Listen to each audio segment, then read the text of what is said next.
Hey, welcome back. If you missed yesterday's video, I highly encourage you to go back and watch that video all about building your YouTube channel. Excuse me. Now, moving forward today, if you happen to be watching this video after the fact, you can comment your questions down in the comment section, or you can write your questions down in the comment section, and I'll be monitoring those and responding to those as I can. So I'll still answer your questions even if you watch this after the fact. So feel free to write in those questions down in the comments. Also, I love hearing from you. So if you're watching this at all, go ahead and comment down below what your niche is or what you think your niche will be for YouTube. I would love to hear from you and just have that interaction with you. So go ahead and write those in there. And I'm watching the screen here to see if I can see some stuff pop in. And I've got some notes here for us to talk about today.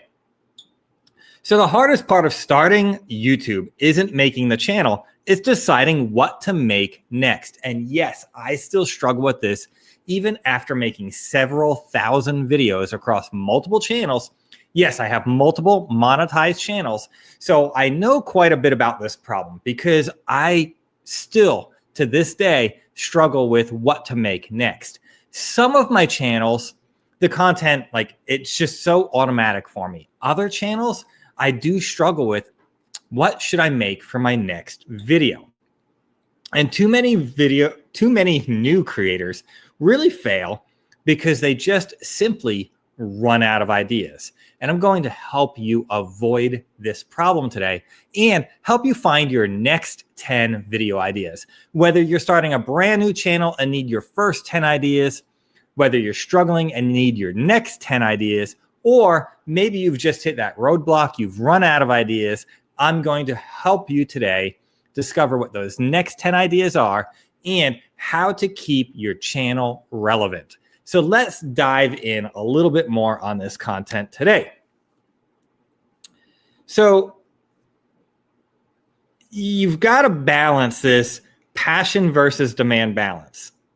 You know, you've got a passion for something, you think there's demand on YouTube for something, and then there's those things that you love to do. Where does that all intersect? What are you good at? You know, sometimes we put a little bit too much emphasis on where we think there's demand on YouTube. But believe it or not, the demand is often in the overlooked places. So I wouldn't worry too much about if we think there's demand there. What I would worry about is being too broad of a topic. So if you're into something really unique and really special and you really want to make videos on that, go for it.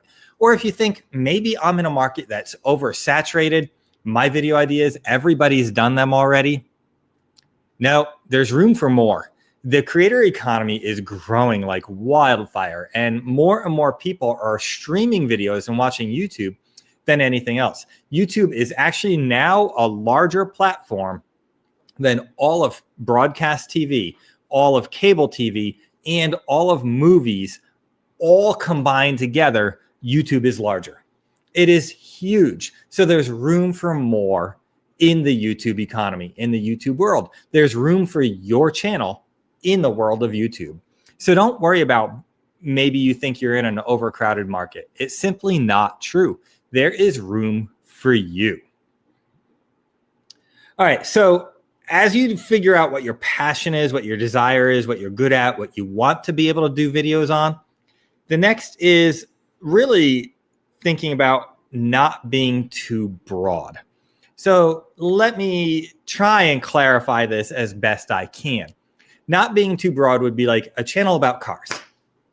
That's it. I've got a channel about cars. What if you were more narrowly focused? Maybe you're like the engine guy and you know everything about engines and engine parts and performance. That could be your topic right there. Really hone it in. Maybe you do like crafty things, like make crafts. Well, that's too broad. Maybe your favorite thing to do is really handmade quilts. Well, that's a whole niche unto itself, or niche, depending on how you want to say it. Comment down below how you say it.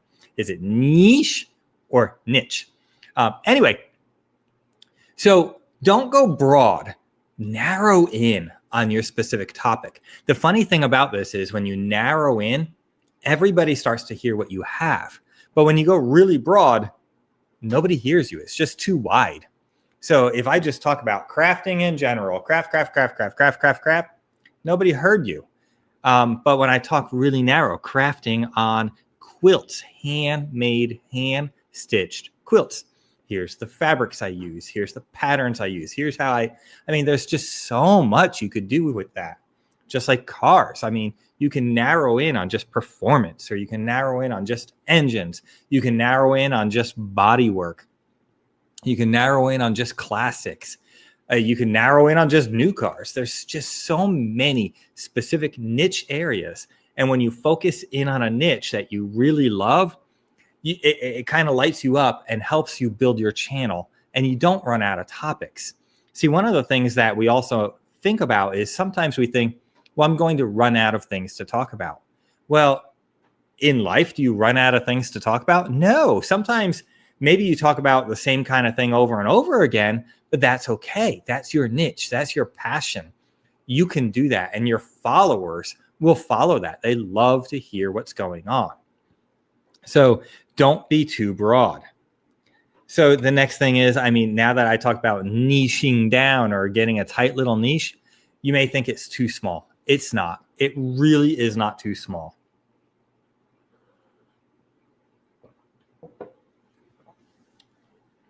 So let me just flip over these notes that I have for you real quick. So when building your channel, we want to think a little bit in terms of like pillars. Pillar one would be evergreen searchable content. These videos tend to perform really well over time. They're evergreen. They're always out there, always working. Some channels, especially like a daily vlog type video, doesn't really have evergreen content. It has content that's good today, but then tomorrow it's not good anymore. News channels are kind of like this. But if you can create evergreen content, that content will just work forever. So like in my quilting example, anything I talk about with quilts for the most part is good today, tomorrow, and the next day. And as people are searching for quilting information and quilting channels, your content is always relevant. But like if I have a daily news channel, it's not evergreen because I'm looking for today's news. I'm looking for recent news, not usually old news. So that content is no longer relevant. So if your channel can be more niched down on something that's forever relevant, that will help you in the long run, because even though you may not get as big of a view hit today from something that's very specific to today, it will continue to hit over time and ultimately get more views than something that hits and is done. So I would encourage you to think about doing evergreen content. Now, don't forget, write in any questions in the comment section or chat section, and I'll do my best to address them. Now, the next thing to think about, now that we have pillar one on whether you're doing evergreen content or like daily content, is the structure of your content. Are you doing like how-tos, tutorials? Are you doing reviews? Are you doing best ofs? Things like that. And one of the things that I really suggest you try out here is different ways of doing this to see which ways feel most comfortable for you. Maybe you'll find doing a mixture of them works well for you, like how to quilt, tutorials on hand stitching, the best materials to use. These may actually be playlists on your channels, but walk through different styles and try different styles, even though you may have originally had an idea of what your niche was going to be and the exact style. Try different styles anyway to see what's really working for you and what really resonates well with others out on the internet as they come to your channel and engage with you. What resonates well with them? It's important to try a few things and see what works and what doesn't work. And just because a video didn't work doesn't mean that style doesn't work. There are days and times that sometimes just a video kind of flops, and it's not because it was a bad video or a bad topic. It was just the wrong time for some reason. So try something more than once to see if it's a good fit or not. All right, pillar number two is community and engagement content, which is like glue that holds it together. You want to be community oriented. I see a lot of new YouTubers go out there and just start preaching to the camera, blah, blah, blah, blah, blah, blah, blah, blah, blah, blah, blah. And well, that's not very engageable. And most of the time, viewers, yourself included, when you view a video, are not looking to just be told what to do and preached at the entire time. You want to be part of the community. So you want to encourage your viewers to interact with you and talk in a more interactive format. Like if you're in a live classroom with live people, you would interact with them. I know it's a little bit different with a camera because your viewers aren't exactly in the room with you, but they will comment in and they do want to interact with you. And they also want to get to know you. And you should want to get to know your audience because you guys can form a community together. So videos that help show your personality and build connection are really important. You can weave this into your videos.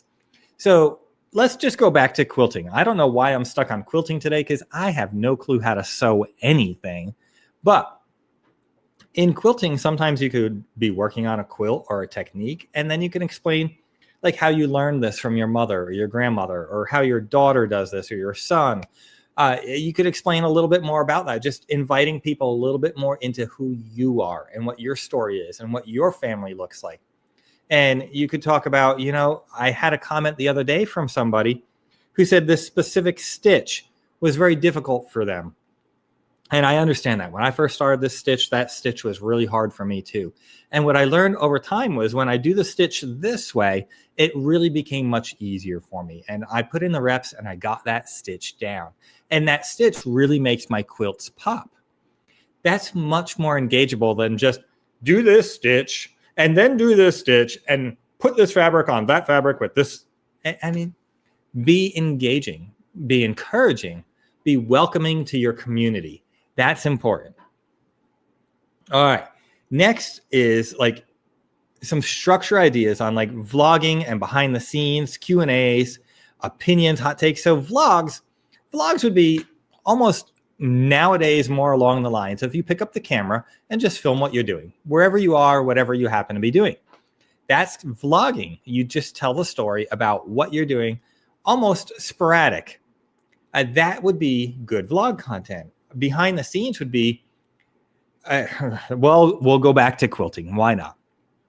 Behind the scenes, some of those could be like how you've got your quilt room set up, how you store different quilt pieces, how you work on your quilts, things like that. Behind the scenes is really a lot of fun.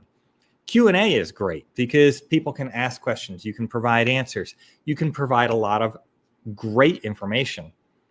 Hot topics are usually one and done type things. They're not evergreen. So I typically stay a little bit away from them. And then you could also cover like current events. And again, I don't like current events as a YouTube channel because I think they're one and done type videos and don't have that evergreen. But if you love talking about current events, that's great. Then go for it. Don't let me discourage you from doing that because you can build great YouTube channels with current events.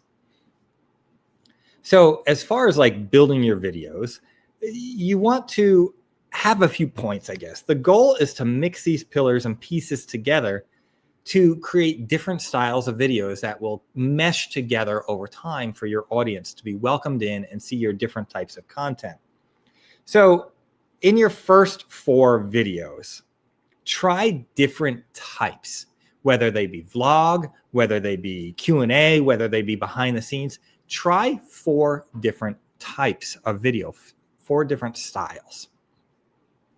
Then in your next round of videos, try different topics. So maybe you thought it was going to be all about making quilts. Well, how about you show how to make quilts, but also how to do specific threads or how to pick out the right fabrics or how to lay it all out before you even start. That's all great content. Then for your next round of videos, and I know I'm not saying specific amounts of videos right here because I want you to try multiple times. For your next round of videos, I want you to try different locations for your videos. Sometimes we get stuck in a rut of being in one spot. And I actually did that for a long time. I got really stuck in a rut of I wanted to be in one spot for all my videos, and it just wasn't working. And then I tried mixing it up. I tried going outside, going for a walk with the camera and just talking. And that really worked. And it really showed me a lot of different things that I could do. At first, I thought it'd be really hard to go walk and talk. And I found it actually quite enjoyable. And so did my viewers, my audience, my friends online welcomed to that content. And it helped me do better when I went back to my favorite spot. So you can do some walk and talk. Even with quilting, you could just do a walk and talk, talking about some memories of quilts that you have and different stories about quilting, maybe a little more vloggy style there. You could do some at your desk, your sewing table, whatever it is, in your garage if you're a car channel. Try different locations, different styles of videos. Try putting a camera on a tripod in a new location and just have a conversation with your camera, with your friends online. Try different places. By doing these different things, you're going to come up with an easy 10 different videos, 10 different locations, different styles and different locations. This will help you practice different techniques. Now, as far as finding your specific niche, it may not be as obvious as you think. I hear from people all the time who had a specific niche in mind and style and everything, but they find it's not working. Well, that's where exploring these different techniques works, and also exploring different topics other than what you thought, maybe topics around your topic. Like I was saying with quilting, it could be, you could talk a little bit about specific threads or needlepoint techniques or things like that. So these will help you find different video topics to talk about. Let me grab a drink a minute.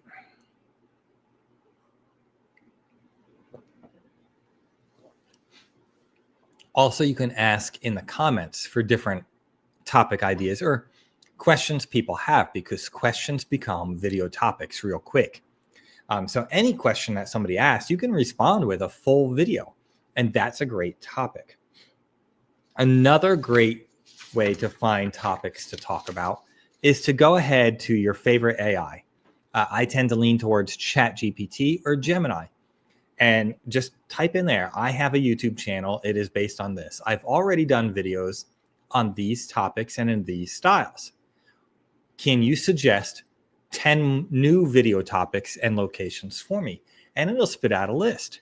Then you can say, well, I don't like your option 3, 5, and 10. But I really like option 1, 2, and 7 or something. Can you give me 10 more ideas? And it will give you 10 more ideas refined based on what you said. And this is a great way to just brainstorm ideas of topics, locations, styles. You can go back and look at your channel and see what videos performed well and which ones didn't. And now when I say perform well, I want you to be very careful here, because perform well originally is going to be based on thumbnail and title for click-through numbers, but performed well would be view duration.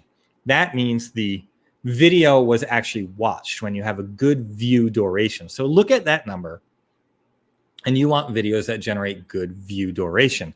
That means people were into your topic, into your video, into your style. So you'll want to make more videos that have good view duration, so you can learn from those. Now, as far as getting more people to click, look at which ones have high views, large number of views. That doesn't mean it was a good video. What that means is you had a good title and a good thumbnail. Thumbnail first, then title. So make a great thumbnail, make a great title, and look at which ones got clicked through the most, have a high click-through rate, because that will give you an idea of what kind of thumbnail and what kind of title works to get people to click into your video. Then view duration will show you how good that video is. You can make the greatest video in the world, but if nobody clicks on it, you'll have 0 views. But you could make the worst video in the world with a great thumbnail and a great title and have tons of views, but no view duration, because nobody wanted to watch your terrible video.